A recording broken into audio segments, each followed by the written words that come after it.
Hello students, today I will discuss with you Colpit oscillator.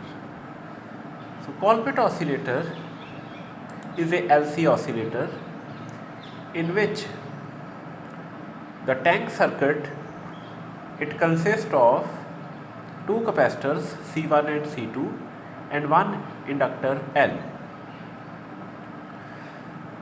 So this Colpit oscillator is different in the sense from Hartley oscillator, that in Hartley oscillator the tank circuit, it had two inductors L1 and L2 which were placed at these positions of C1 and C2, and there was one capacitor, that was C, in place of L.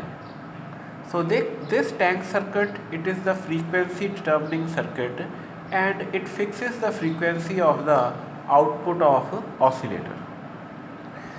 Amplifier, the second component, we use common emitter transistor amplifier.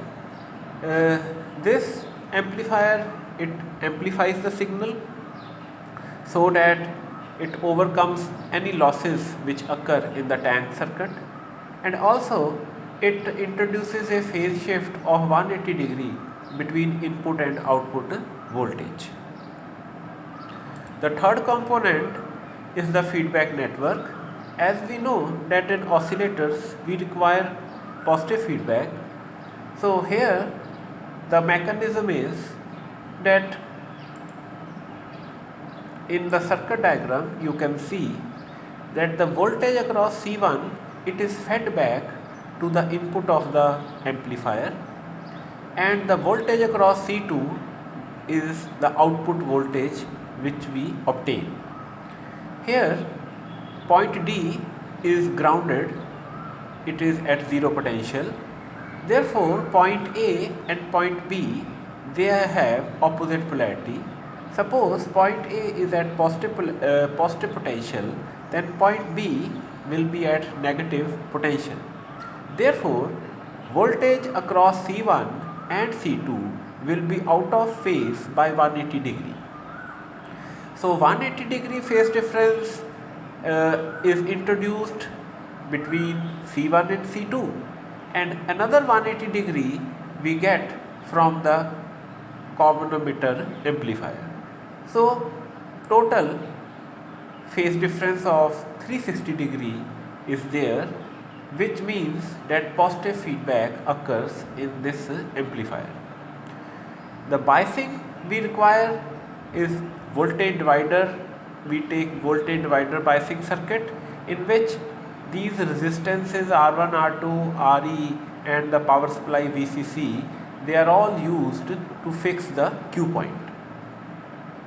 Now the mathematical treatment of this Colpit oscillator, we draw a H parameter equivalent circuit to find the frequency of oscillation as well as condition of sustained oscillations. So here the basic circuit of H parameter circuit remains the same. We have input resistance HIE, then it is reverse voltage ratio, forward current ratio, and this is the output resistance. Along with it, any other elements which we have used in Colpit oscillator, we have introduced in this H parameter circuit. These are C1 and C2 and the L. Now this is figure 1. Figure 1 can be simplified by assuming, we have some assumptions we take, that the reverse HRE, reverse voltage ratio, is very small and it can be neglected, and also the output resistance 1 over H naught E, it is very large. Therefore this acts as a open circuit and no current will pass through it.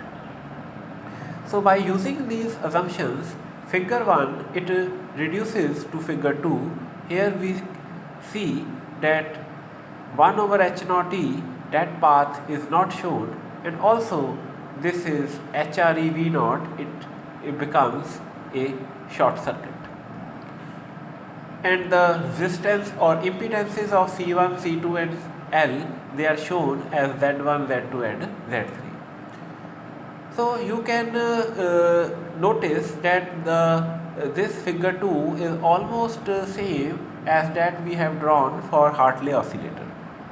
The only difference is the values of Z1, Z2 and Z3, they will be different from the Hartley oscillator values. So here Z1, that is the impedance of capacitor, it is 1 over j omega C1. Similarly Z2 and Z3 values that I have written. Now when we are to solve this problem, the procedure we take is the same as we have done in the previous cases. This is the Barkhausen criterion of sustained oscillation, that is loop gain is equal to 1 for any oscillator.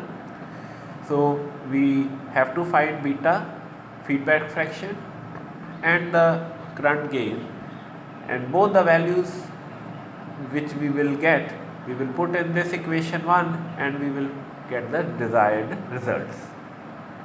So here the voltage gain, as we know from our previous knowledge, it is equal to HFE ZL, HIE delta H ZL.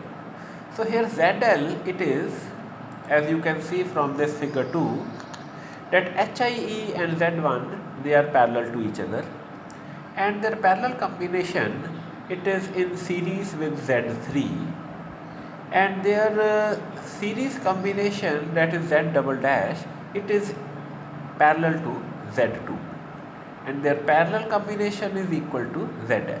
So that is what I have shown here. You can see that Z1 and HIE, they are parallel, and their Z dash, which becomes, it is in series combination with Z3, and both the Z double dash, that is the series combination, it is in parallel combination with Z2. So total impedance becomes ZL.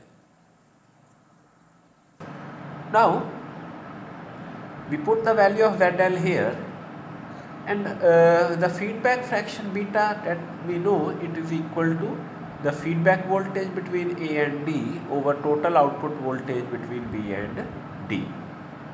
So feedback voltage Vf, it is I1 Z dash, you can see from this circuit diagram. So it is I1 Z dash it is the parallel combination of HIE and Z1. So this is the feedback voltage, and the voltage across the capacitor C2, that is output voltage, that is I2 Z2, and this is equal to I1 and into this Z dash plus Z3, because Z dash plus Z3, that is Z double dash, it is parallel to Z2. So that is what I have written. So V0 and Vf, we put both these values and we get beta. Now also one more assumption is that delta H is very small, so we can neglect it in equation 2, and now you put the values of A and beta in the loop gain. From here we get this equation 5. You can see this equation 5 is identical to the one which we have got in Hartley oscillator. Now put the values of Z1, Z2 and Z3 and solve this equation 5.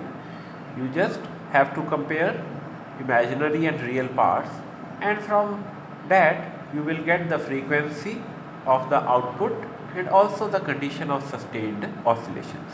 So you must do these calculations. These are done in your book, and if there is any doubt you can ask.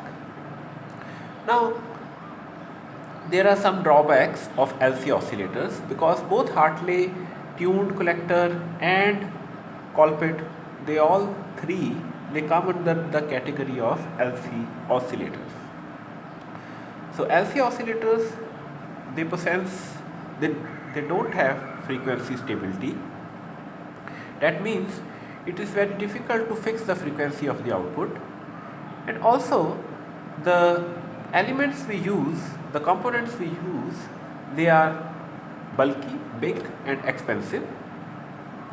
And the third one is that it is not possible to obtain low frequencies by using these LC oscillators.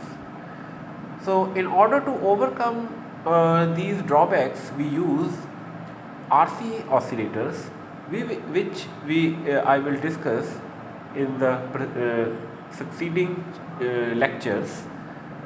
So I hope you must have understood this Colpett oscillator, and thanks all of you.